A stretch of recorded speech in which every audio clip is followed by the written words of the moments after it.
Bienvenido, Pastor Remo. Si nos acercan una botella con agua, servilleta.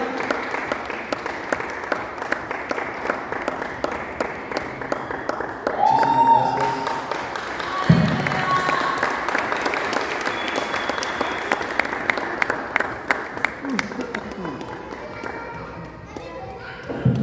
Bendito Dios que estamos acá. Mire que yo le seguí los pasos a la casa desde que la boda del pastor Fabián. Yo vi que alguien tomó fotos desde aquel rincón y miraba la iglesia. Oh, qué bonita realmente, decía yo. Algún día vamos a estar ahí y mire que se nos hizo. Y fue sorpresivo que mamá me dijera, pues te toca, hijo, ir allá a la iglesia del pastor Fabián. ¿Cómo se llama la casa? Casa del Dios viviente. No, gloria a Dios. Y bueno, es una bendición enorme estar acá con tan directo grupo de personas y que el hermano Carlos esté también presente. Él es mi edecán, mi escudero, mi amigo, mi hermano, y nos trajimos de Chascada decimos allá en Honduras, no sé acá en México, a Darwin, que yo creo que es más hondureño que mí. Y le preguntaba al Señor de qué vamos a compartir, qué vamos a hablar.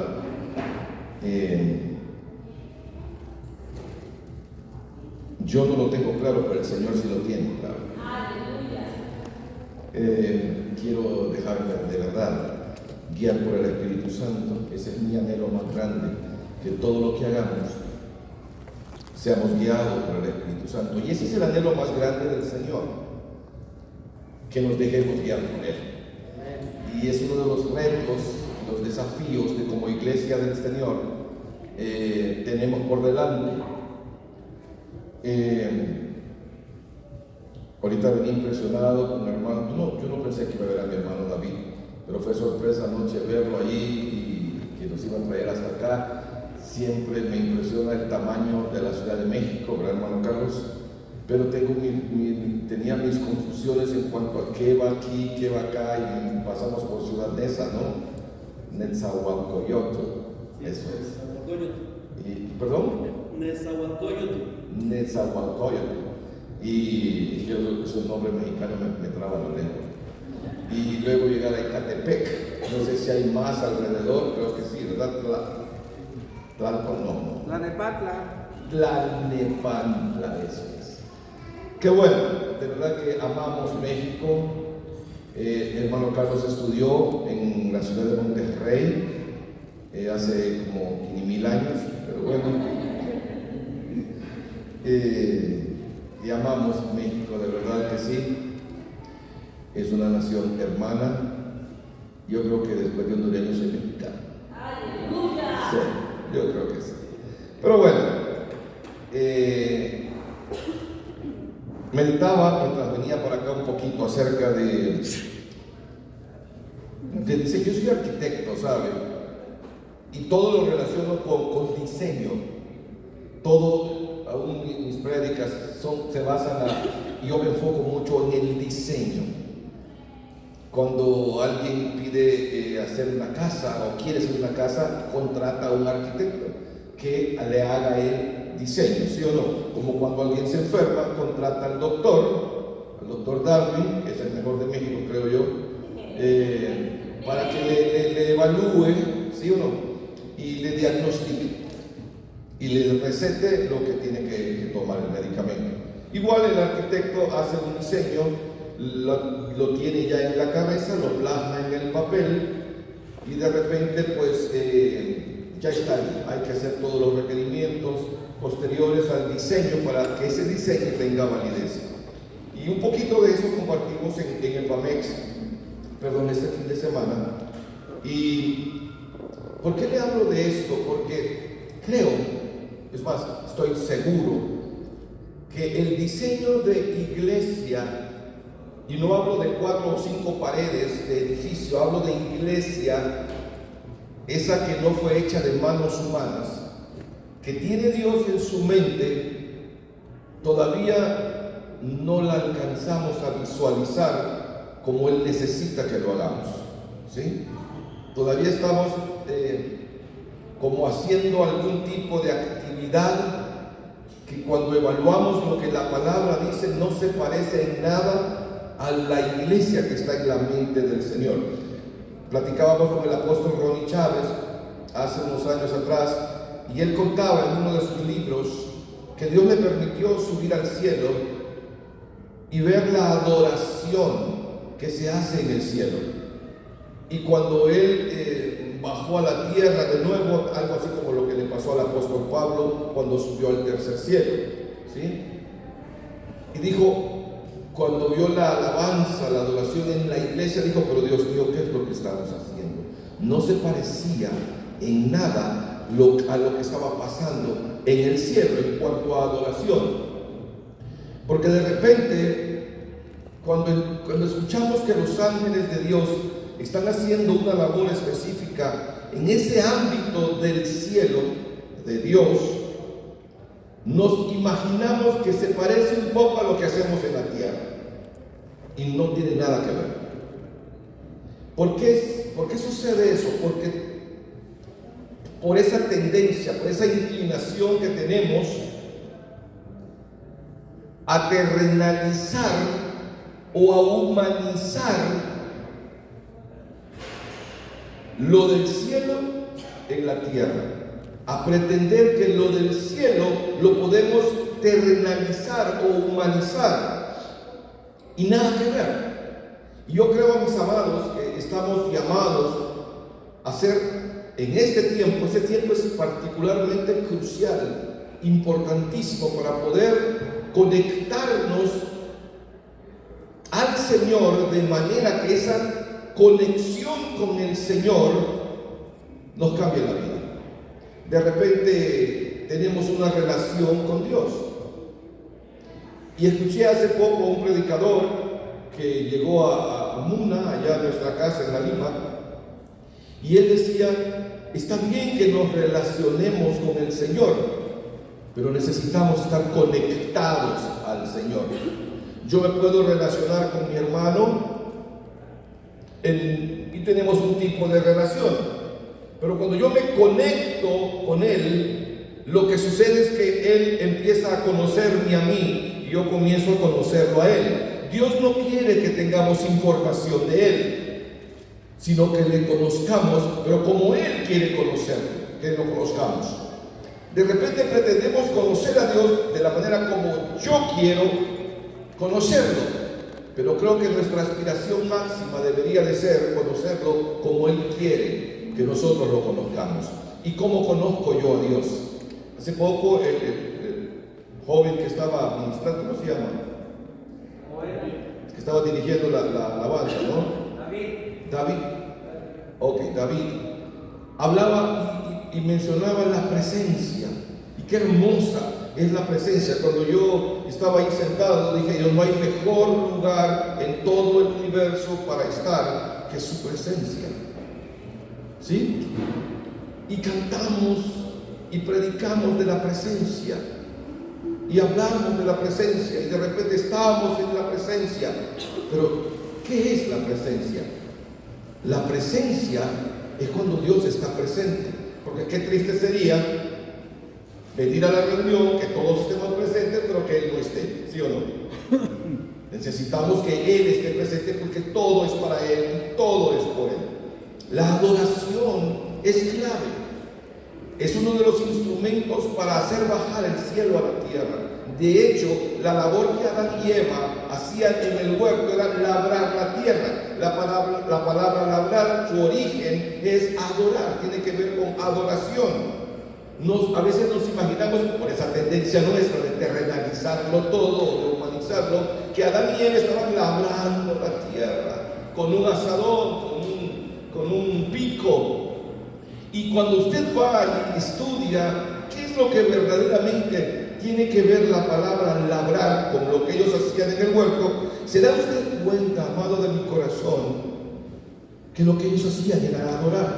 Y mientras ellos adoraban, el huerto estaba bien. El huerto estaba cercado, estaba cuidado, atendido.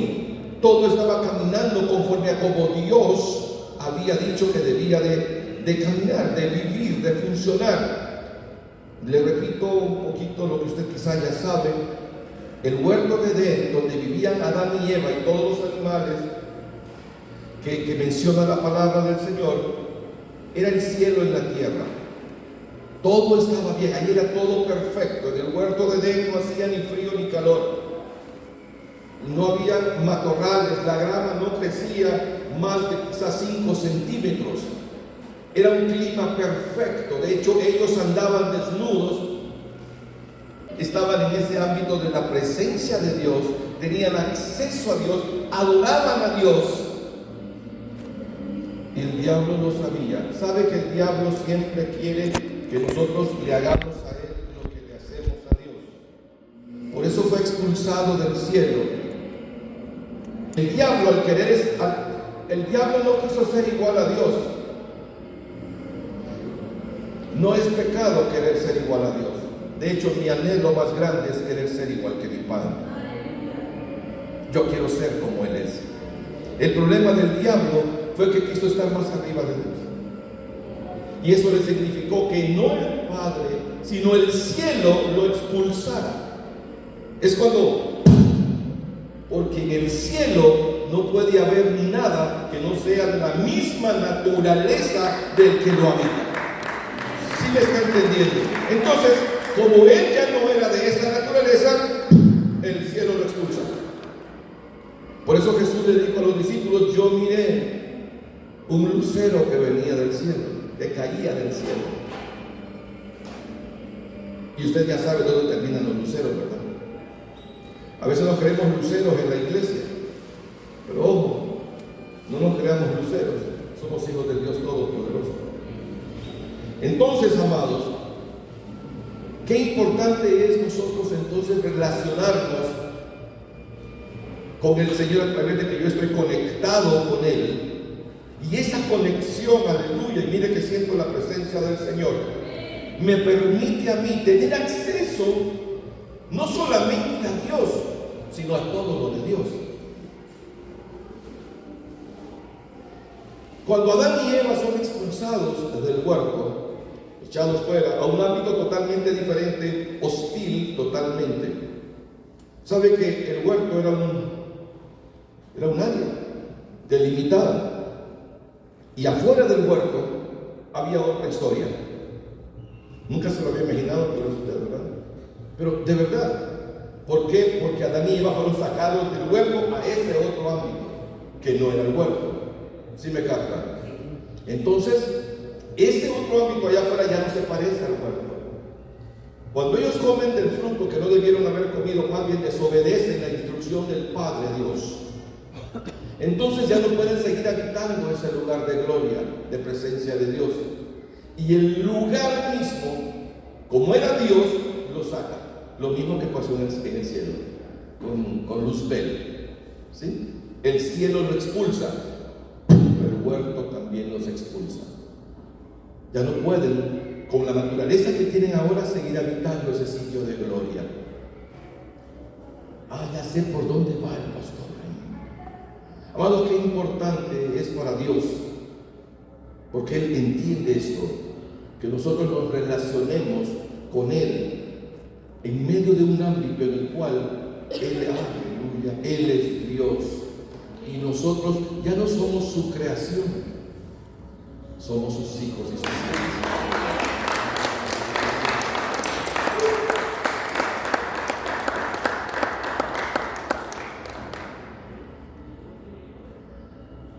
Todo lo que pasó después, desde que Adán y Eva fueron expulsados del huerto hasta que Jesús aparece en la tierra, pasaron muchos años, cientos, miles de años. Era el Padre Dios trabajando, haciendo lo suyo para que en algún momento el hombre vuelva a ser amigo de Dios, para que el hombre vuelva a conectarse, aleluya, con el Señor, con Dios, porque se había desconectado. La relación Dios-hombre, hombre-Dios estaba rota. Y mire que buscó hombres para que eso volviera a suceder, y encontró hombres fieles, hombres de fe. Noé fue uno de ellos, ¿sí? Un hombre que obedeció a Dios acerca de algo que él no conocía. Qué importante es obedecer entonces, aunque no entendamos. Encontró a Abraham. Mire, yo estoy esperando el momento en que nos vamos a encontrar con Abraham.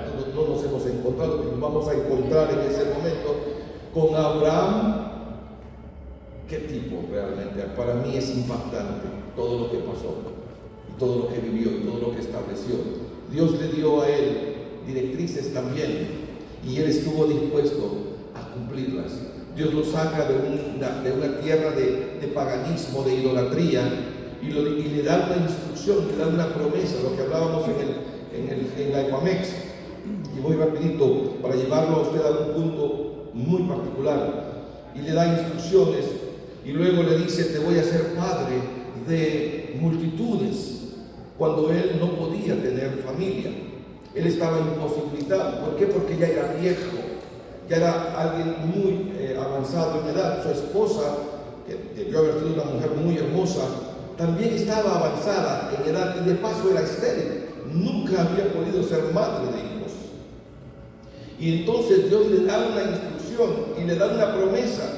Y le dice: deja tu tierra y tu parentela, sal de donde estás, porque ahí donde estás no me sirves. Necesitas salir de ahí, de esa cultura, para venir acá. Aquí yo te voy a enseñar cómo me vas a servir.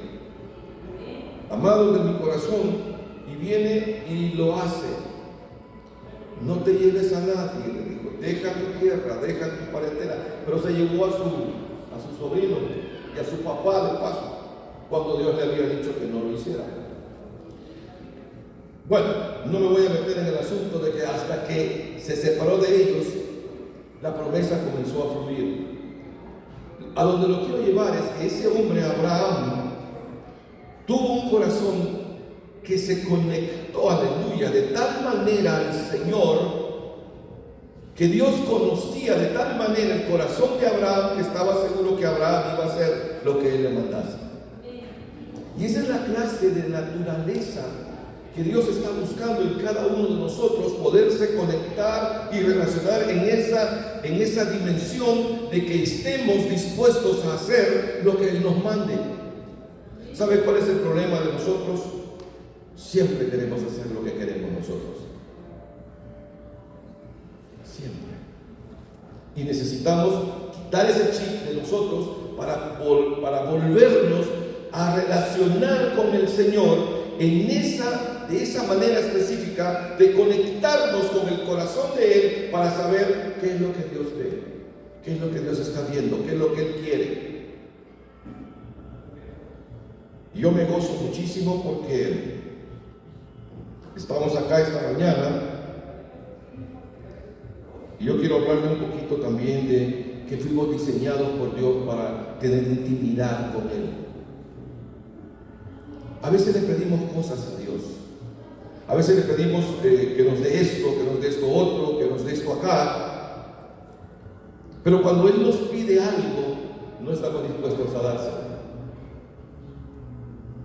Unos años atrás, una de mis hermanas me decía: yo no sé qué bueno es Dios conmigo, que yo le pido y siempre me da. Y miren, soy testigo, le da cosas extraordinarias. Ay, qué lindo el Señor, que todo lo que le pido me lo da. Y le dije un día: prepárate para el momento en que sea Dios el que te pida. Es de la misma manera como cuando traemos la ofrenda al Señor. ¿Qué le trae en la ofrenda al Señor? Lo que usted decidió darle, ¿sí o no? No, es el momento de la ofrenda, vamos al ofrendario y vamos, y aquí está, yo le traigo esto, yo lo decidí, esto se lo traigo al Señor y se lo doy. Prepárese, porque viene el momento en que Dios, más bien, usted va a traerle al Señor lo que Él le pida. ¿Entendió lo que le dije? Porque de repente le damos lo que queremos, pero hay un momento en nuestras vidas que tendremos que darle lo que Él nos pide. Abraham es un ejemplo, ¿sí o no? Llegó el momento en que Abraham estaba dispuesto a darle todo.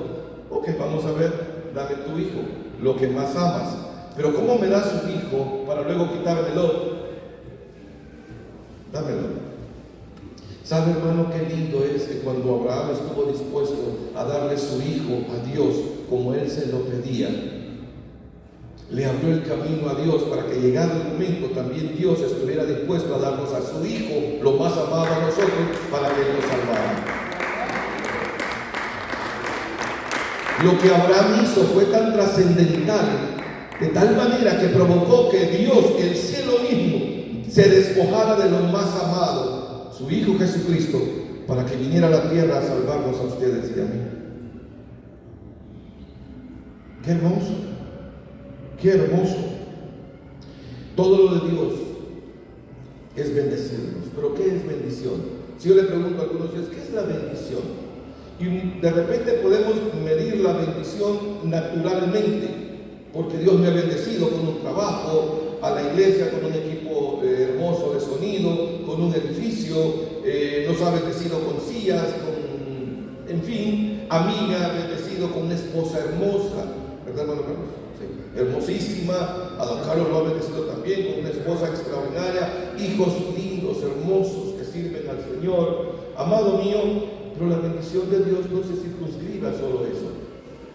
La bendición de Dios, ¿qué es la bendición? Estar bendecidos, y vamos a ver si encuentro algo que quería compartirle.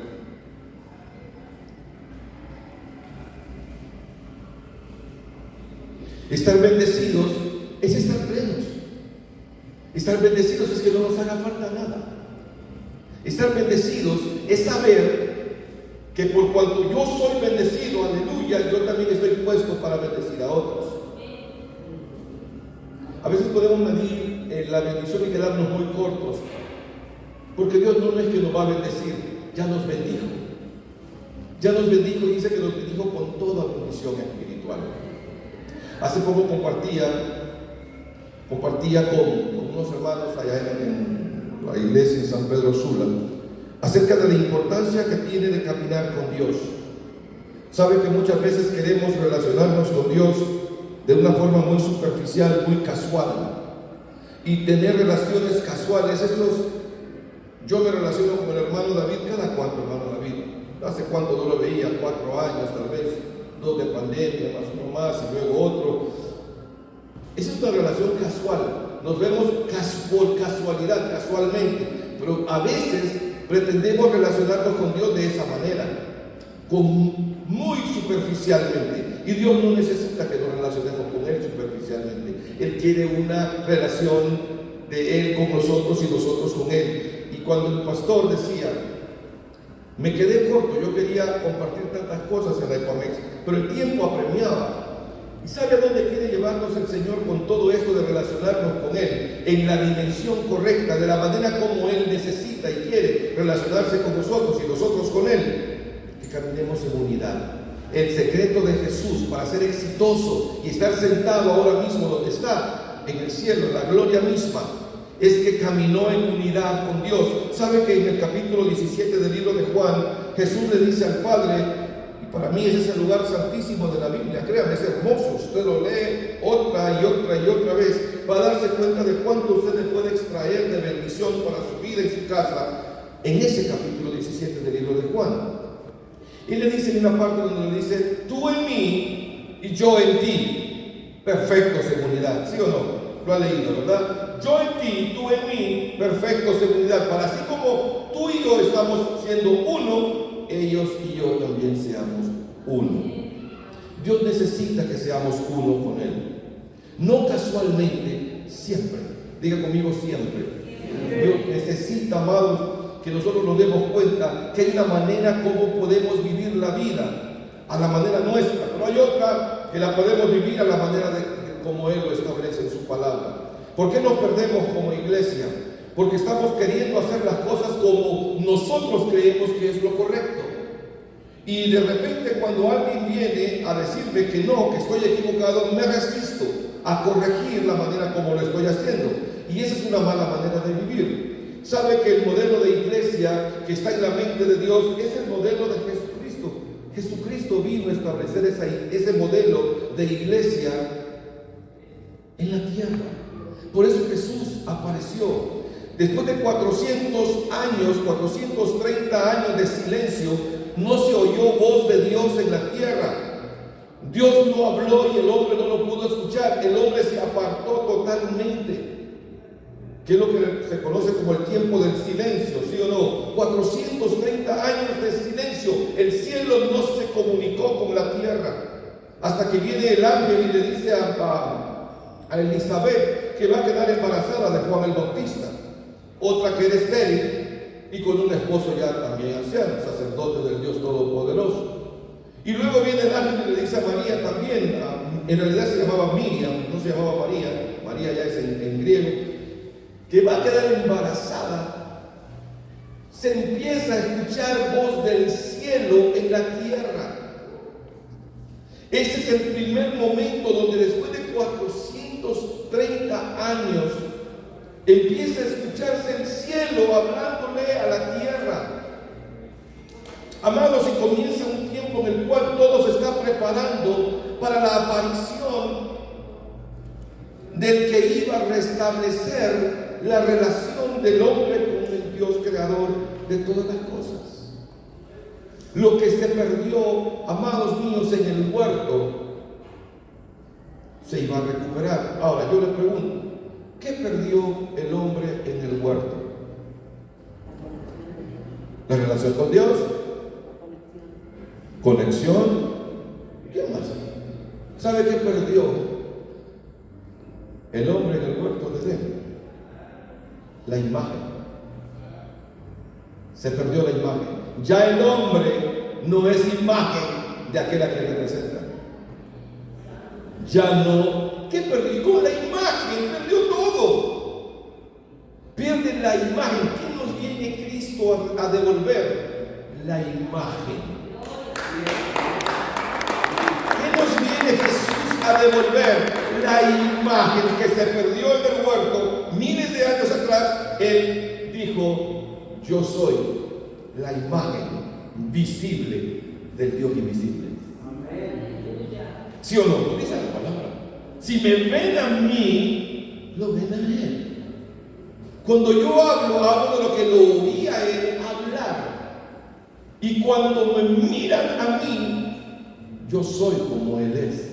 Yo soy la imagen visible del Dios invisible. ¿Sí o no? Ok, otro poquito más. Si Él es la imagen visible del Dios invisible, ¿qué somos nosotros? Ahora, Él vino a establecer un modelo. Si usted mira bien las características de esa iglesia del primer siglo, no me gusta decir la iglesia primitiva, pero la iglesia del primer siglo dice que tenía características muy particulares. Yo no me imagino, o tal vez sí me imagino, los eventos que se produjeron cuando Jesús estaba y cuando Jesús ya no estaba, acababa de subir al cielo a ocupar su lugar. No fue fácil para Jesús, como quizás no lo está haciendo fácil para usted. Amados de mi corazón, es importante que tengamos presente algo. Jesús vino en calidad de hombre, era todo Dios y todo hombre. Sus emociones, Jesús las padecía. Sus sentimientos, él es sujeto a sentimientos, a pasiones. De hecho, fue tentado en todo, dice la Biblia. Fue tentado en todo. En absolutamente todo fue tentado, pero venció la tentación. Para poder ponernos a nosotros ahora mismo en la posición de más que vencedores en Cristo Jesús. Aleluya. Pero Él lo pasó. Él lo vivió. Entonces, amados, ¿qué sucede? Jesús vino a darnos un modelo, porque el que había no sirve. Por eso usted lee en la Biblia que dice que Él vino a cubrir y a darnos una manera de vivir mejor que la anterior. El tiempo de la ley, el tiempo de la ley mosaica, la ley de Moisés, era una manera de vivir. Dios establece todo eso. Dios establece todo Dios establece todo eso para mostrarnos que venía algo y alguien tiempo atrás o después que nos iba a enseñar una manera mejor conforme al corazón de Dios de hacer las cosas. Mire Míreme por favor, no se pierda. Entonces, todo ese tiempo que se vivió en la ley, y es una ley espiritual que nació del corazón de Dios, 10 mandamientos, 630 y pico de normas que la validan, el hombre comenzó a vivir y no pudo vivir así, porque el que cumpliera todo eso, entonces era considerado justo delante de Dios. Pero ¿quién puede cumplir una ley como esa? Es incumplible. Y Dios probó con uno y no se pudo cumplir. Por eso viene Jesús. Tiene que venir Dios mismo en la persona de un hombre mortal. Amado niño precioso, en la persona de un hombre mortal, para que en calidad de hombre mortal pueda cumplir lo que se necesitaba que fuera cumplido. Miren, no se pierda. Si le da sueño, yo le tiro un poquito de agua para que se despierte. Sí. Miren, entonces, amados, aparece Jesús en la escena y Él se levanta como el modelo a seguir. Él viene a decir, esto fue bueno, pero esto es mejor.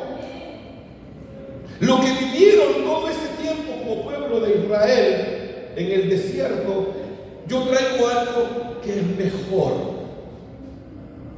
Ya no van a ser ustedes los que lo tengan que hacer para ocupar un sitio en el cielo. Yo lo voy a hacer.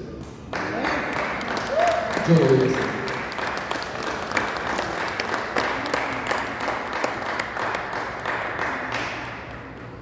Para que Dios nos dé algo, tiene que haber un despojamiento. Abraham se despojó de lo que más amaba. ¿Sí o no? ¿Sí? Yo veo a los hombres de la Biblia, todos se despojaron de algo para poder llegar a ocupar un sitio en el cual fuéramos agradables a Dios. Hermano Carlos era un empresario mandraquero, ¿verdad? Hacía sus mandraques, quiere decir sus cosas torcidas. De repente se encuentra con el Cristo y ya no puede seguir haciendo aquello. ¿Sí? Alguien, usted a lo mejor mal hablado en el mundo, con malas palabras, igual que yo cuando estaba en el mundo, me encuentro con el Cristo, ya no puedo seguir diciendo malas palabras. Y no soy yo, es alguien, una fuerza más fuerte que yo, haciendo que mi vida tome un giro. Ok, pero un despojamiento. Para poder llegar a ser pastor de una iglesia como la que tenemos en San Pedro Sula ahora mismo, me tocó renunciar de mi trabajo en el mundo. Trabajé 8 años peleando con Dios porque no quería ser pastor.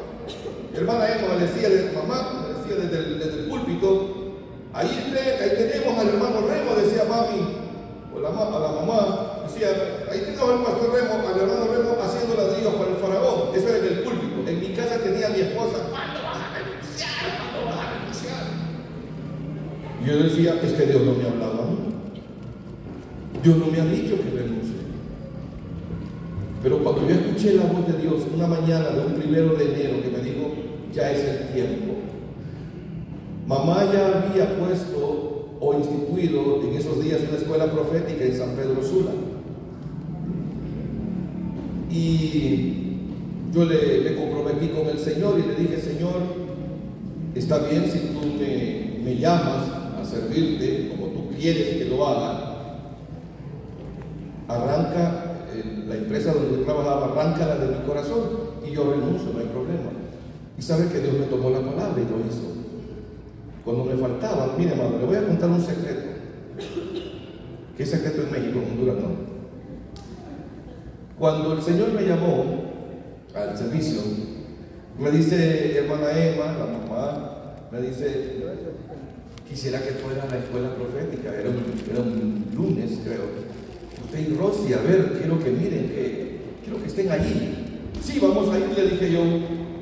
Y cuando yo estuve ese lunes en la escuela profética, mamá me dice, ¿qué le pareció? Hermoso, le dije. Me sentí muy a gusto, pero Dios ya había hablado a mi corazón. Este es el lugar y ese es el tiempo donde quiero que dejes aquello para que vengas a esto. Ok. Hablé con mamá y le dije, mamá, Dios me habló y creo que ya es el tiempo, ya hice un pacto con el Señor, voy a renunciar. Y le dije al Señor, si tú arrancas Sicholoma, se llama la empresa, de mi corazón, el 30 de abril, era 1 de enero, yo estoy ya sirviéndote. Y así fue. No lo llevo muy largo en este asunto porque no es, a donde quiero llevarlo es que tuvo que haber un despojamiento de algo que yo amaba, que me apasionaba, para poder llegar a ocupar un lugar donde Dios me necesitaba. Ganaba muy bien, un excelente salario,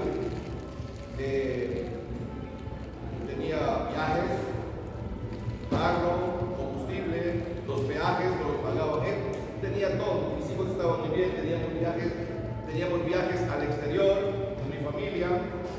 ¿Y qué cree, amado mío precioso? Dios me llama a servirle. Yo sabía que tenía que haber un cambio, que yo tenía que conllevar un despojamiento. Y entonces, el día que fui a renunciar, me dijeron: usted no puede ir. No puede ir. Esta empresa sin usted no puede funcionar. Le dije: no, pues van a tener que buscar a otro que sí puede funcionar sin mí. Para no acelerar el asunto, renuncié 3 veces y una más, para que finalmente me dejaran ir de la empresa. Yo sabía que venía un cambio en nuestras vidas. Mis hijos también. Los reuní en la casa a mi esposa y a mis hijos y le dije: quizás no vamos a tener todo lo que teníamos con Sicholoma, pero vamos a estar mejor. Hubo un despojamiento. Lo mismo le pasó a todo aquel que decidió servir al Señor, tuvo que renunciar a algo. Amados, nosotros a veces no somos exitosos en lo que hacemos porque no estamos dispuestos a renunciar a aquello que más amamos.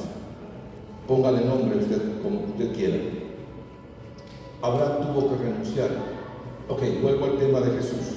Jesús aparece en la tierra y está Jesús, y Jesús empieza a predicar un evangelio que es diferente de lo que se había predicado antes. ¿Sí? Y entonces Jesús está allí tratando de cambiar una mentalidad por otra, mejor. Y empieza a buscar, él identifica a 12 hombres que son los que va a trabajar con él, y comienza a transmitirles, a infundirles, a transfundirles una cultura, una ideología, una manera de pensar. Y esa manera de pensar era nada más que para provocar, aleluya, un escenario en medio del cual el hombre comenzara a vivir de una manera totalmente diferente. ¿Qué pasó? Comienzan los religiosos a bombardearlo y comienzan a suceder cosas extraordinarias. Los enfermos son sanados. Mire, a mí me impacta, amado, cuando Jesús llegaba a un... ¿Qué hacemos nosotros cuando vamos a un velorio de alguien que se murió? Lloramos. ¿A qué vamos los pastores, pastor?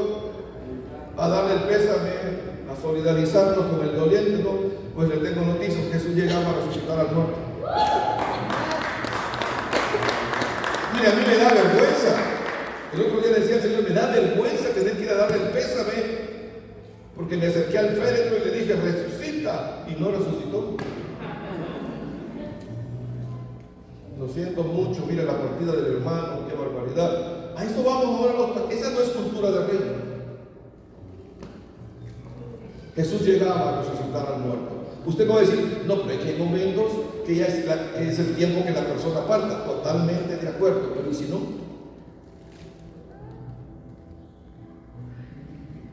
Él es el modelo. Lo hemos perdido de vista.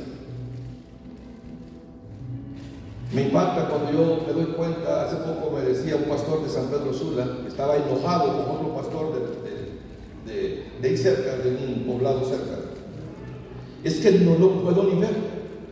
Cuando yo veo a ese pastor, mire, yo mejor esquivo encontrarme con él. Y le dije: eso no es reino. Eso no es el modelo de iglesia que Dios instituyó.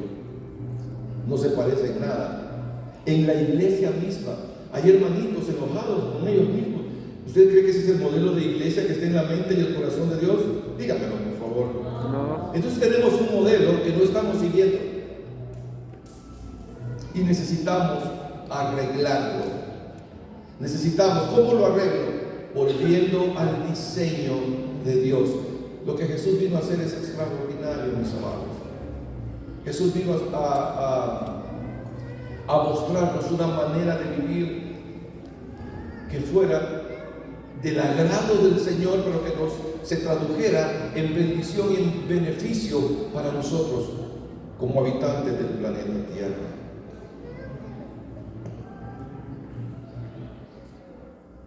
Ahora la pregunta es, ¿estamos dispuestos? ¿Cuán dispuestos estamos nosotros a renunciar a eso que tanto nos gusta, a eso a lo cual estoy tan apegado, a esa manera de ser que no quiero dejar de ser así como soy, para recibir algo mejor de lo que hasta ahora he recibido? La adoración va a tener que dar un salto a ese nivel al cual Dios quiere llevarnos, para que se manifieste una adoración que verdaderamente provoque que el cielo se abra en favor de la tierra, ¿sí o no? Porque adoración es más de cantar canciones o tocar bien los instrumentos. Yo le decía a los hermanos de Puerto Cortés el otro día que me invitaron a predicar allí, decía: miren chicos, yo he visto adoradores o instrumentistas en la iglesia y cantores que no adoran. Si cantores e instrumentistas hay un montón allá afuera y cantan y tocan y no adoran a Dios. Pues en la iglesia necesitamos llegar a ese nivel en el cual adorar sea algo que me salga de un corazón rendido a Él. ¿Y cómo yo me doy cuenta? ¿Dónde comienza la adoración de los que adoran? Mauricio podría contestarme esta pregunta. ¿Sabe dónde comienza la adoración de aquellos que adoran en la plataforma al Señor? Que son capaces de atraer el cielo a la tierra, en la habitación. Yo les decía a los hermanos de la iglesia, los que tocan instrumentos y cantan, un día de esto les voy a caer en su cuarto a ver cómo está de ordenada su habitación, porque también ordenar su habitación y estar limpio y ordenado todo es un acto de adoración al Señor. Así es. Por ahí comienza. Los adoradores, ¿cómo están en su vida íntima, personal? ¿Están levantando a solas ellos? No solamente en la iglesia, cantando bonito y tocando bonito al Señor, manos santas, aquí, no, en la habitación. ¿Dónde soy más santo? Aquí donde todos me miran, usted que viene bien bonito, bien vestido, o en su habitación donde nadie lo mira. Le estoy hablando de un modelo de iglesia, mis amados. Porque a veces pretendemos que aquí, qué lindo hermanito precioso, yo, ay, que lo amo mucho, qué lindo, gloria a Dios. Pero en la casa cuando llego, me peleo con mi papá, con mi mamá, con mi hermano. ¿Por qué? Con el hermanito, es que el hermanito me ama. Y en la casa. ¿Sabe que un día Dios me habló y me dijo, un domingo, estábamos en la reunión, y el Señor me habló y me dijo: tenemos familiares nuestros que no han llegado al Señor todavía. Y me dijo el Señor: muchos de sus familiares no han llegado a mí, no me conocen, no por culpa del diablo, sino por culpa de ustedes, que no somos luz en medio de la tiniebla.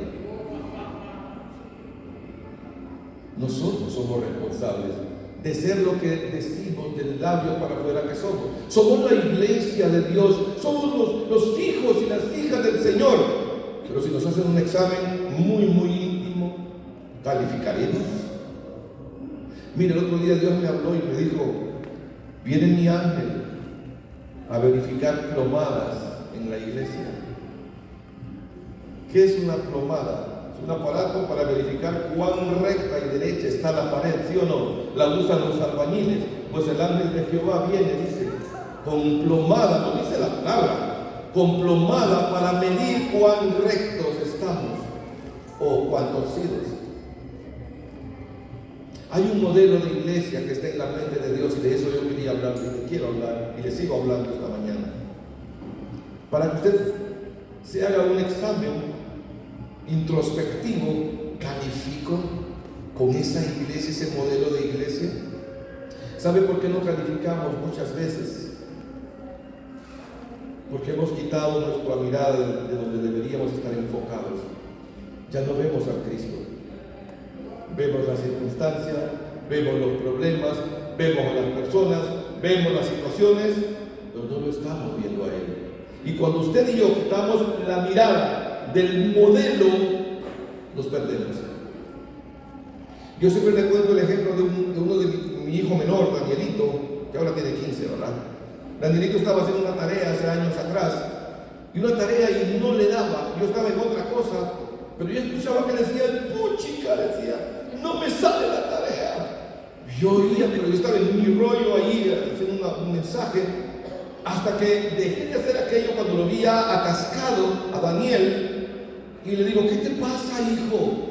Papi, no puedo hacer la tarea. Y me dijo, ¿y cómo es la tarea? Y me dijo cómo era. Tienes que repetir todo esto hasta abajo, está fácil. Entonces le digo yo, papi, es sencillo. Aquí está, le digo, el modelo. Mire el modelo. El modelo, viendo el modelo, es más fácil llenar los espacios hasta abajo. Es cierto, me dice.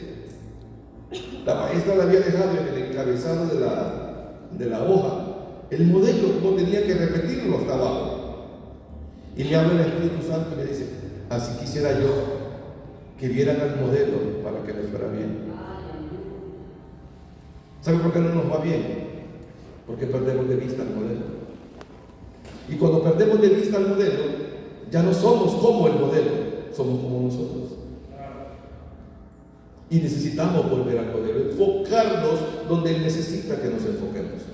¿Sabe que en la iglesia del Señor hacemos tantas cosas que no está en la palabra hacer, pero que las hacemos porque nos hicieron los de antes, los antepasados? Yo creo que aún eso tenemos que ir renunciando. ¿Qué tengo que dejar? Yo admiro tanto a mamá Emma, de verdad. Si hay una persona a quien yo admiro extraordinariamente, es a ella. La manera como ella ama al Señor es ejemplar, dispuesta a lo que le mande al ser el Señor con tal de agradarlo a Él.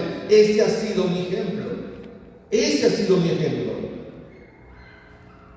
La pasión que le pone a lo que hace en el Señor, ese ha sido mi ejemplo. Yo soy un apasionado también, pero ¿sabe? Porque la vi a ella. Y de paso había tenido papá y mamá biológicos que eran parecidos. Tremendo. Y entonces, yo tuve un ejemplo para poder ahora ser yo ejemplo para los demás, a través de la vida de Dios que está en mí. Yo no pretendo que la gente se parezca a mí, pero que sí se parezca al Cristo que vive dentro mío. De manera que, como decían de Él, yo soy la imagen visible del Dios invisible. Puedan decir de usted y de mí. Somos la imagen visible del Dios invisible. Que cuando nos miren en la calle, en la casa, con los que vivimos, con los que viven con nosotros, cuando nos miren en la universidad, en el trabajo, donde quiera que estemos, puedan ver al Cristo de la gloria en usted y en mí. De eso se trata, mi hermano, todo este rollo. De ser unos con Él tan parecidos que cuando lo miran a usted, lo miran a Él. Que cuando miran la iglesia, la gente quiere venir a la iglesia. Mire que a mí me impacta algo. La iglesia va a divertirse donde el mundo se divierte. Pero el mundo no viene a la iglesia a adorar al Rey de Gloria. Algo no está bien, ¿verdad? Se lo digo de nuevo. Los estadios están llenos de gente de Dios celebrando a la América, al Cruz Azul y al Colombia, no sé qué más, al Olimpia, al Maratón y al Real España, en Honduras. Pero todo ese gentío en el estadio no va a la iglesia a encontrarse con el Señor. El mundo, la iglesia va a Disney World o a Disneylandia y paga mucho dinero para estar allá, pero esa gente, Disney, no viene a la iglesia. Algo no está bien, ¿verdad? Hay que corregirlo. Pero ¿saben cuándo la gente va a querer venir a encontrarse con el Señor? Cuando miren que nosotros como iglesia somos lo que ellos esperan. Que cuando nos miren a nosotros lo puedan ver a Él. No es cantar bonito, no es tocar bonito solamente, eso lo incluye, pero no lo es todo. No es danzar, wow, no es predicar un mensaje excelente, porque a veces predicamos en base a lo que la gente necesita escuchar. Pero ¿es eso exactamente lo que la gente necesita escuchar? Un buen mensaje no es aquel que la gente dice, ay pastor, qué lindo el mensaje, ay, qué cosa más bella, qué lindo el mensaje que predicó. ¿Sabe cómo usted va a comprobar si fue un buen mensaje? Cuando el domingo siguiente le dije, ¿de qué prediqué yo el domingo pasado? ¿De qué predicó el pastor? ¿No? Voy a escuchar otra vez el CD. Entonces no, solo fue una palabra bonita, pero no una que cambia mi vida para convertirme en el modelo. ¿Sí o no? Necesitamos despertar, iglesia. Necesitamos despertar. Pero sabe que corremos el riesgo. Ya nos ha despertado el Señor. El problema es que no nos levantamos. Y cuando usted, hermano Carlos, si yo lo despierto, ¿qué hace usted? Levantarme. Yo espero que se levante de verdad. Porque a veces nos despertamos para volvernos a dormir. Cuando usted se despierta, levántese, resplandezca, porque ha venido su luz y la gloria de Jehová ha nacido sobre usted. Ese es el rollo de este asunto, mis amados. Quizás no es una palabra bonita la que le estoy predicando, pero es necesaria. Porque tenemos que ser una iglesia capaz de reflejar al Cristo que decimos nosotros servir.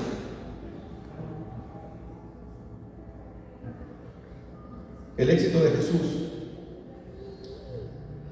Mire, cuando le hablaba del despojamiento, no fue fácil para Jesús. La noche anterior a la crucifixión, él pasó toda la noche diciéndole al Señor, si quieres haz pasar de mí esta copa, porque él sabía lo que le venía. Jesús sabía que lo que venía era terrible, ya estaba siendo terrible, pero sería más todavía. Si quieres haz pasar de mí esta copa, le decía Jesús al Padre. ¿Y qué hacía el Padre?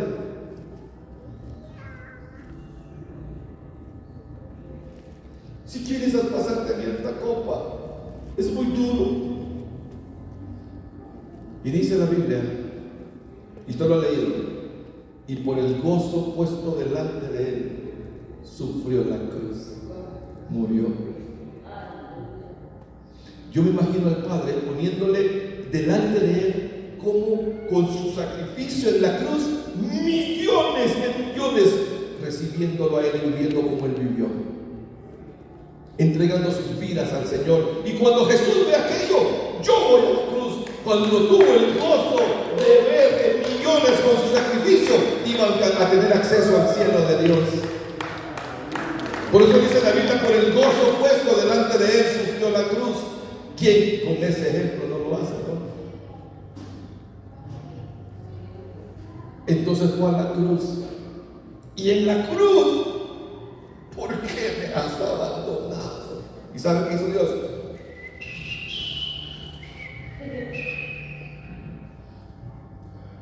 Porque era necesario sufrir eso para que se produjera el otro capítulo de la historia.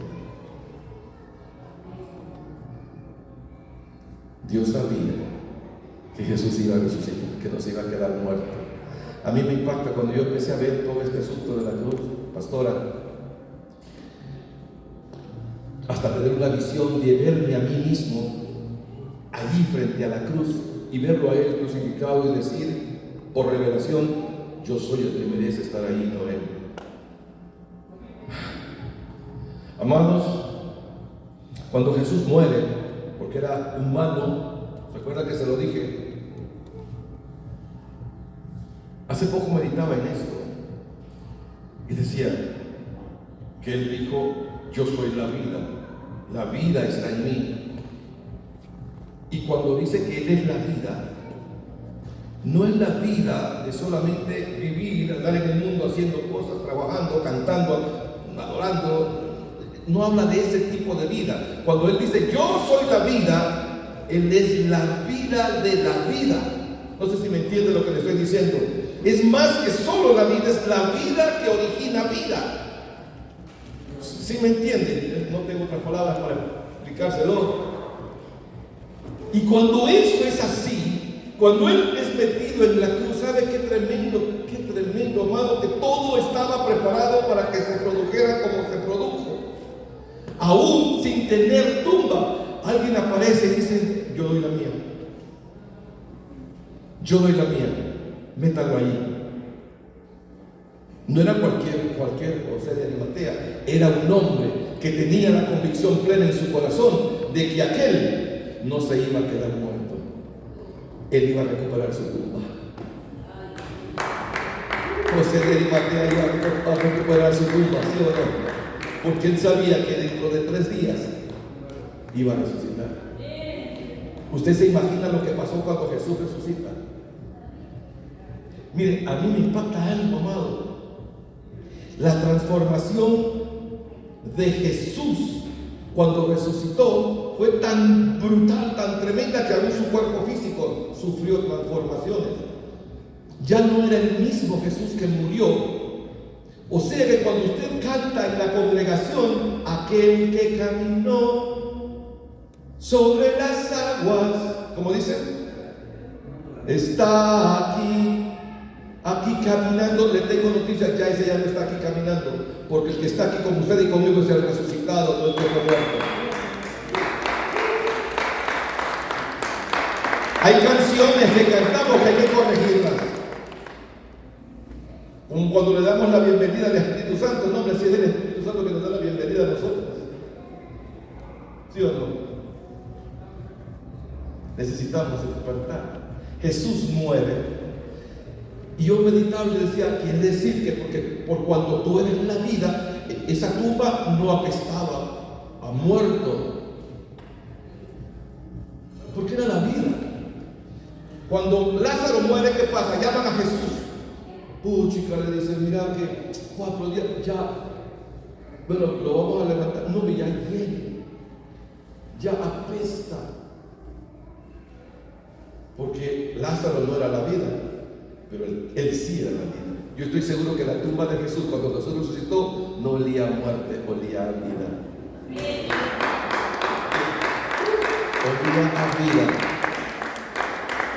Amado, se levanta y se encuentra con 2 que eran de los 70. ¿Se acuerdan de los 70 discípulos que él tenía? Que no eran los 12, pero de los 70 que él les enseñaba. En el camino a Emaús, ¿se acuerdan del camino a Emaús? Y va con ellos caminando, pero aquellos 2 que habían sido sus discípulos no lo conocen. Y va platicando con ellos y no lo conocen. ¿Sí o no? ¿Cuándo lo conocen? Cuando parte el pan, como él solía hacer, y se desaparece. ¡Wow! Le dice uno al otro, con razón ardía mi corazón dentro de mí. Era él realmente, pero ya no estaba ahí, había desaparecido. Su cuerpo había sufrido transformación. De hecho, la mujer María de Betania, cuando lo fue a ver, digo yo que era María de Betania, y no lo conocía. Cuando el ángel le dijo, no, ¿para qué buscas entre los muertos al que vive? Y cuando llegó a encontrarse con sus discípulos, entró por la puerta Jesús. No entró por la puerta, atravesó la pared de atrás y atrás de ellos apareció, pasa a vosotros, le dijo. Y todos volvieron a ver y no lo conocían, tanto que Tomás le dijo, yo voy a creer tocando ahí donde te lancetearon. Ven y toca pues. Había sufrido la transformación. ¿Qué dice la Biblia cuando dice que sonará la trompeta y Él venga por nosotros a las nubes? Dice que los muertos en Cristo resucitarán primero, pero nosotros, los que hayamos quedado, seremos transformados de la misma manera como Él lo fue. Como Él fue transformado, con cuerpo totalmente glorificado. Ya los elementos, la gravedad, los elementos físicos ya no tienen injerencia ni influencia sobre Él. Por eso dice la Biblia que después de que resucitó, 40 días después de resucitado, se levantó y los discípulos lo vieron que se levantaba porque la fuerza de gravedad ya no lo traía para abajo. Necesitamos no pasar sobre la escritura como quien lee un pasquín, una historieta. Necesitamos meternos en la palabra. ¿Sabe qué me dijo el Señor hace unos meses atrás? Te voy a llevar no solamente a que leas lo que está delante de tus ojos, te voy a llevar atrás de lo que está escrito, porque atrás está lo que necesito que tú entiendas. Te estoy hablando de revelación. En nuestra casa teníamos 128 antes de pandemia y ahora llegan 60, más o menos, ¿no? A veces 40, 50, porque es más cómodo quedarse en casa. Es más cómodo quedarse en casa, viendo la transmisión por la televisión o la computadora, que venir aquí a reunirme con mis hermanos en armonía, a hacer iglesia. ¿Cómo es la iglesia que Él tiene en su mente? Una que no fue hecha de manos humanas, una en la que Él pueda verdaderamente habitar, y si habitar, hacerla vivir, volverla a una iglesia viva, poderosa en hechos y en dichos. Yo no puedo pretender ser la iglesia de Jesucristo si estoy imitando al mundo en las cosas como el mundo lo hace. ¿Sabe que muchas veces la iglesia no se va al mundo, pero está el mundo a la iglesia? Y hemos empezado a hacer las cosas como las hace el mundo y no funciona de esa manera. El otro día unos pastores se molestaron conmigo porque estaban eligiendo al que iba a ser el líder de un grupo. A ver, levanten la mano, quienes quieren al hermano tal, y levanten la mano los que quieren al hermano tal. En Dios no se trabaja de esa manera. A Dios se le pregunta: ¿quién eliges tú, Señor? Y dice Dios: a este quiero, porque lo he escogido para que me sea instrumento para la obra que quiero hacer. Dios no es democrático, aunque respeta la democracia. La iglesia necesita volver al modelo. ¿Y quién es el modelo? Cristo es el modelo. Él es el modelo. Necesitamos volver nuestro enfoque a Él. ¡Wow! Si lo hacemos, nos vamos a dar cuenta que no nos estamos pareciendo al modelo y necesitamos urgentemente parecernos. ¿Cómo lo voy a lograr, Pastor Remo? ¿Sabe que cuando Juan el Bautista predicaba, qué predicaba Juan el Bautista? ¿El evangelio de qué? Del arrepentimiento. ¿Qué hace el arrepentimiento? Expone mi pecado. Y cuando expone mi pecado, yo me arrepiento. ¿Sí o no? Me arrepiento. Pero sabe que Juan el Bautista dice: este es el pecado. Pero no se quedaba ahí Juan el Bautista. Pastor, Juan el Bautista le decía: pero Él es el que quita el pecado. Sabe que como iglesia a lo mejor hemos ido diciéndole al mundo: ese es su pecado, el mundo es malo, el mundo es drogadicto, el mundo es traficante de drogas, el mundo es aquí, el mundo es allá. Pero no nos atrevemos a decirle: pero Él quita el pecado del mundo. Así de sencillo. Necesitamos a veces no solamente llevarlos al arrepentimiento, sino mostrarles la vida. Lo que hace que mi vida sea un placer vivirla, no una carga. Yo leí una vez en el Salmo 103 que le dice el salmista: alma mía, bendice a Jehová. Alma mía, bendice a Jehová y no olvides ninguno de sus beneficios. Y empieza a describir cuáles son los beneficios. Él es el que rescata del hoyo tu vida. Él es el que te perdona todas tus iniquidades. Él es el que perdona todos tus pecados. Él es el que sacia de bien tu boca, de manera que te rejuvenezcas como el águila. Él es el que saca del hoyo tu vida. ¿Hay alguien en el hoyo aquí? Le tengo noticias. Aquí está presente el que puede sacar del hoyo tu vida. Y el Señor me habló cuando leía eso, pastora, y me dice: ¿saben cuál es el problema de mi gente, de mi iglesia? Que están viendo más el sacrificio de ser cristiano que los beneficios de serlo.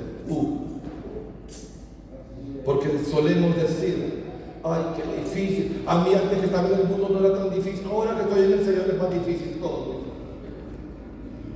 Entonces comenzamos a ver el sacrificio de ser hijos del Altísimo versus los beneficios de ser hijos del Rey de Gloria. Necesitamos un encuentro con el Señor amado. ¿Qué cambia mi vida? Lo que decía en el IPAMEX a los que asistieron. ¿Qué cambió mi vida? Que me encontré con Él. Mire, la mujer samaritana. ¿Tengo tiempo todavía, pastor? 5 minutos. La mujer samaritana había conocido, ¿cuántos maridos había tenido esta mujer? 5, y un sexto se lo acababa de robar, ¿no? ¿Sí? Le decían la quitamachos, la roba marido, le decían. Y por eso que iba a una hora que las demás mujeres no iban al pozo de Jacob. Se había encontrado con 6 hombres en su vida y ninguno había logrado llenar los vacíos de su corazón. Pero ese día se encontró con aquel séptimo. Ese día se encontró con aquel séptimo hombre. Y ese séptimo le dijo: yo soy capaz de darte lo que necesitas. Porque 5 maridos has tenido, y el que tienes ahora te lo acabas de robar. Y el encuentro con ese hombre, a esa mujer, le cambió la vida para siempre. Amada iglesia, póngase de pie, por favor. ¿Sabe qué necesitamos como iglesia? Brian, ¿sabe qué necesitas, Brian? Un encuentro, no con la mujer más linda del mundo, un encuentro no con el pastor, un encuentro no con mis amigos, Brian, un encuentro con el Cristo. Te da garantía de cambiarte tu vida de aquí en adelante para siempre, hasta la eternidad. Con todo mi corazón te lo digo. Y a ustedes, iglesia, de verdad, a veces pretendemos habernos encontrado con Él, pero nuestra vida sigue siendo la misma. Pero yo le digo, nadie que se encuentra con el Cristo cara a cara sigue siendo la misma persona nunca jamás. Necesitamos verdaderamente un encuentro con Él cara a cara. Aquel ciego Bartimeo, que era ciego, se encontró con Él y le devolvió la vista. El leproso, que no podía ver a su familia, ni abrazarla, ni a sus hijos, ni a su esposa por mucho tiempo, se encontró con el Cristo ese día y le dijo: sé sano, sé limpio. Se encontró con el Cristo y fue limpio.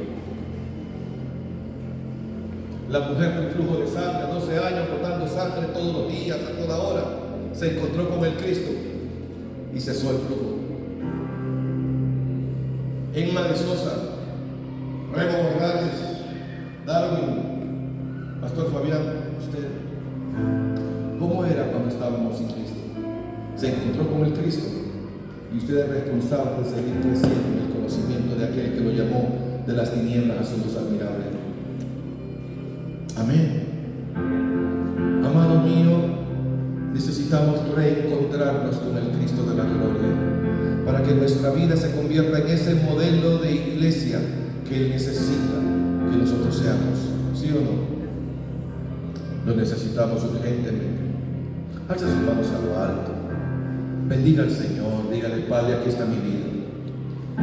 ¿Por dónde me salí del diseño?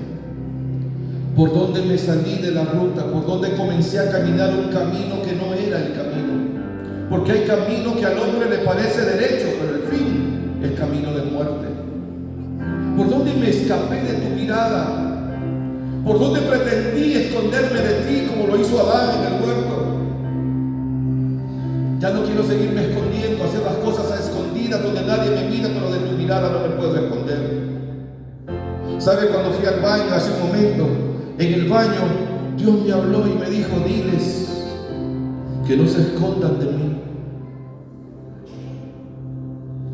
Se lo transmito y con temor y con temblor se lo digo: diles que no se escondan de mí, que no jueguen a las escondidas conmigo, no van a poder vencer.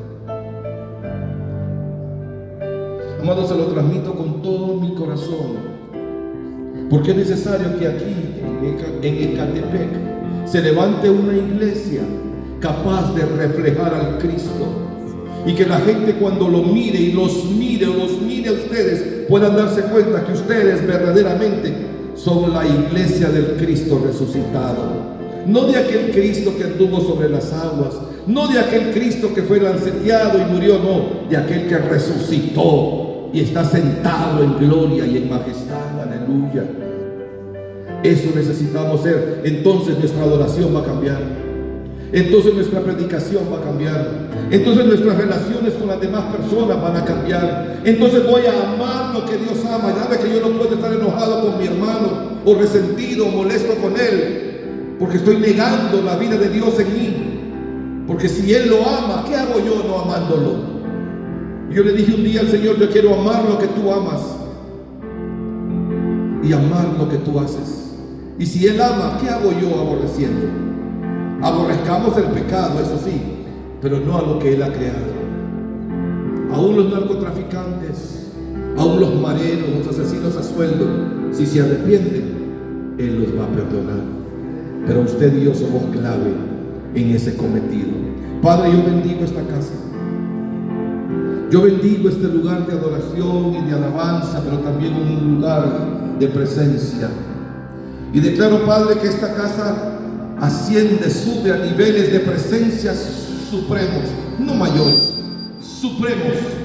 Declaro que la presencia va a ser tan fuerte, aleluya, y lo estoy viendo, se va a derramar por las puertas y las ventanas, y los que están afuera querrán venir a ver qué está pasando en este lugar. Es que los santos de Dios están adorando. Y eso le agrada al Rey de Gloria. Y se va a cumplir entonces, pastor, lo que dice en el libro de los Hechos. Y él agregaba a la iglesia los que habían de ser santos. No es por tu esfuerzo, no es por mucho trabajo que tú hagas, es porque le permitas a Él vivir en ti y hacer como Él hace. Y hagas como Él hace. Entonces Él traerá a los que necesitan salvar. Padre, te bendecimos de todo corazón. Declaramos tu presencia en este lugar y declaramos tiempo de salvación y tiempo de avivamiento. Declaro que se encienden en el fuego del Espíritu. Declaro, Padre, que van a leer la palabra no como un somnífero para dormirse en la noche, sino con sed y hambre de ser enterados de aquello que dice la palabra y que habla de ti. Padre, declaro que tienen un tiempo de compromisos serios, de pactos contigo, mi Dios, el Dios de pactos. En el nombre de Jesús. En el nombre de Jesús, en mi espíritu veo mujeres danzando con vestidos de vivos colores. Aleluya. Y carramay sorremei torramás. Y queremei sorramás. Veo el río de Dios fluyendo. Veo ríos de agua viva fluyendo. Ucarramay sorremei seremai. Ucarramay sorremei. No hay edad para esto. Adultos, jóvenes, niños, la labor es de todos. Quéreme.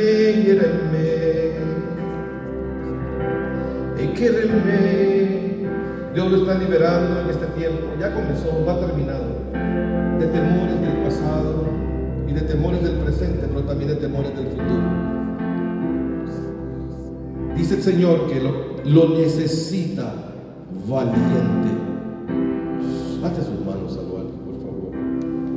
Dice el Señor que lo necesita valiente, porque la obra que le va a entregar es grande, pero lo necesita valiente. No tema. El perfecto amor, Cristo, echa fuera todo temor. No tema el fracaso. No tema morirse. Él es la vida y está en usted. Lo que Él le ha prometido es mucho más de lo que cualquier otra persona le pueda prometer. Lo bueno de Él cuando nos promete es que Él se encarga de cumplirlos. Así que si el Padre le hizo una promesa, yo sé que se la hizo, usted lo sabe, la respuesta viene y es ahora. Solo le dice el Señor, sé valiente, no temas ni desmayes, sé valiente, te necesito valiente, dice el Señor, en el nombre de Jesús. Es un río que sale de su trono, es un río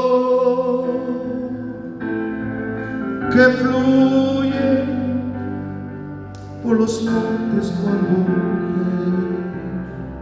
Es un río que sale de su trono, es un río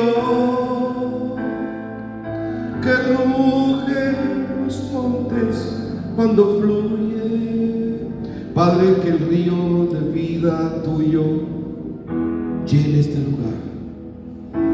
Yo profetizo que el final del año no será como el principio. Veo gente entrar por las puertas,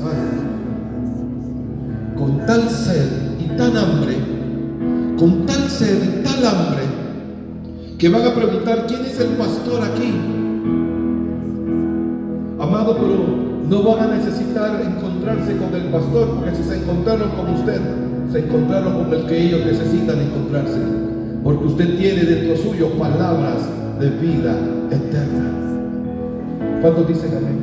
Amén. Amado, Dios ya nos ha equipado, nos ha dado mucha palabra. ¿Qué vamos a hacer con la palabra que Dios nos ha dado? Almacenarla, engordarnos de palabra y sin ponerla por obra. Este es el tiempo de actuar, de ir. Y yo vengo activando en este momento, en el nombre de Jesús, pescadores en este lugar. Pescadores con anzuelo, pescadores con atarraya, con red, en el nombre de Jesús. Se activan los pescadores, qué tremendo. Se activan los pescadores, amado, y se activan también las remendadoras de redes, porque de repente pescaron y se fueron escapando los peces, pero las redes necesitan ser remendadas, y se activan las remendadoras de peces en la intercesión. Se activan los que adoran conforme al corazón del Padre, en el nombre de Jesús. En el nombre de Jesús, los bendigo con todo mi corazón. Es una bendición poder compartir el mensaje con ustedes. Costó un poco al principio, pero luego la presencia es tan fuerte que disipa toda tiniebla. Amén. Les amo con mi corazón. Aleluya. Gracias, pastor. Gloria a Dios. Gloria a Dios. En su lugar, gloria a Dios. La profecía está lanzada. Vamos a ver cuántas se activan en el ser remendadoras. O la activación está lanzada, pero cuántos se atreven. Ayer activaron al hermano Rubén, pero él no vino hoy y se quedó sentado, sino que se paró en la activación que le dieron. Y aunque le cueste trabajo y a lo mejor le da pena, pero él está esforzándose por la profecía y lo que le activaron se desarrolle en uno. Yo le he dicho, pueden venir a darnos muchas profecías grandiosas, han dicho que se ve una llama de fuego y todo, pero ¿cuándo nos vamos a activar ya? Porque otra vez ha hablado el Señor. Pero ¿cuándo va a ser usted atreverse a decir, ya lo voy a hacer? ¡Ay, qué bonita palabra lanzaron! Pero hágala. Y yo no quiero, Pastor Remo, que usted se vaya sin que me imparta. Porque todo lo que usted ha hablado hoy, yo le he hablado y a lo mejor he sido bruto para decirlo, o no tengo mi forma. Pero hoy lo que usted habló se lo ha hablado a la iglesia y muchos se han molestado porque les he dicho eso. Pero yo quiero de esa sabiduría que Dios derramó en usted para que yo pueda impartir la palabra de esa.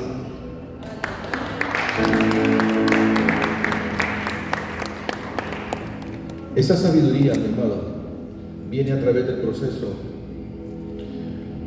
Jesús lo sabía, Jesús fue procesado. La culminación del proceso fue la cruz. Él era Dios y como hombre estaba siendo procesado. ¿Qué nos da sabiduría? Cuando le digo al Señor, ¿sabes qué? Como le dijo Salomón, yo quiero sabiduría. Y dice la palabra, el que tenga falta de sabiduría, pídala a Dios, y Él, que es el sabio por excelencia, la dará. De lo que yo tengo le imparto en el nombre de Jesús. Pero lo que tengo fue a raíz del proceso que no ha terminado todavía. Porque Dios sigue enderezando lo torcido, enseñándome a hablar, porque como usted, los hermanos de la iglesia también se molestan cuando le dije algo. Y tuvo que venir alguien de afuera para decírselo, lo mismo que yo les dije, pero con esa unción particular. Y ¡ay, qué tremendo, qué lindo lo que nos dijo! Ya se lo habían dicho.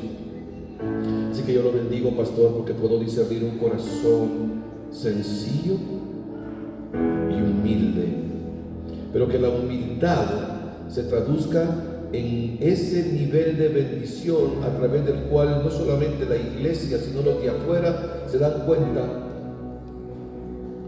que usted es diferente. ¿Por qué seguían a Jesús? Porque era humilde, y la humildad atraía a las multitudes. Y él le dijo a los discípulos: sean mansos y humildes. ¿Qué quiere decir eso? Prestos para reconocer el error, prestos para arrepentirnos, para hacer la voluntad de Él. No mañana, hoy. Lo bendigo, lo declaro sabio, entendido de la necesidad de las ovejas y de los leones que Dios le ha entregado. Yo no sé usted, yo veo la casa llena. Yo veo la casa llena. Pero no es labor de Dios, es labor de la casa. Amén. De lo que tengo le doy a Dios con todo mi corazón. Gracias. Gloria a Dios. ¿Qué le parece si oramos por las ofrendas y los diezmos de la casa y después le pedimos a la pastora Tere que ore por las ofrendas para el pastor Rey? Amén. Vamos a orar. Póngase sobre sus pies.